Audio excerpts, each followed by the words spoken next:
dia a dia és un dia a dia intens. És un poble xicotet, però que hi ha feina, hi ha molta feina per a fer. A banda que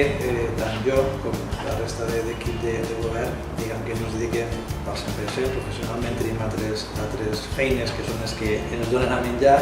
aleshores compaginar feina professional, feina a l'Ajuntament i també la família.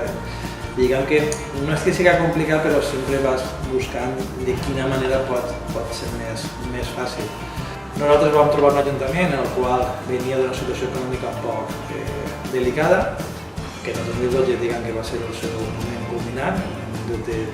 molt desorbitat. Al mateix temps, el 2012, van començar a ficar-se les primeres eines per a revertir aquesta situació i nosaltres entrem en un ajuntament en el qual va estar en via de trobar o de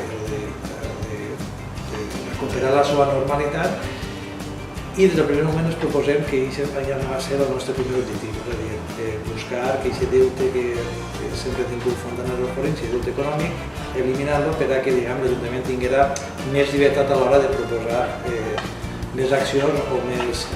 accions encaminades a millorar la vida de la gent d'aquest poble. Al mateix temps, els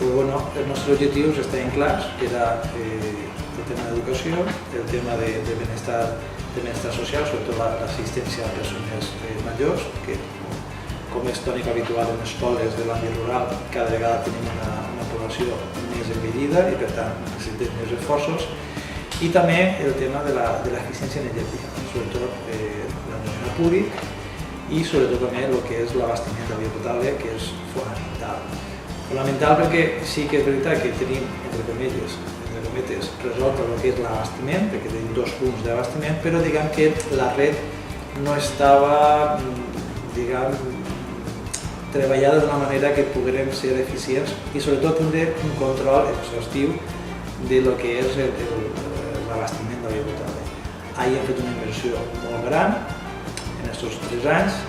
que hem de seguir fins a arribar a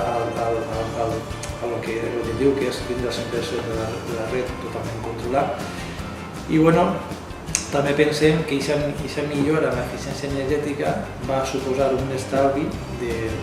econòmic que això podrà repercutir en la baixada de futurs pressupostos, el que són els impostos. Jo resumiria com un canvi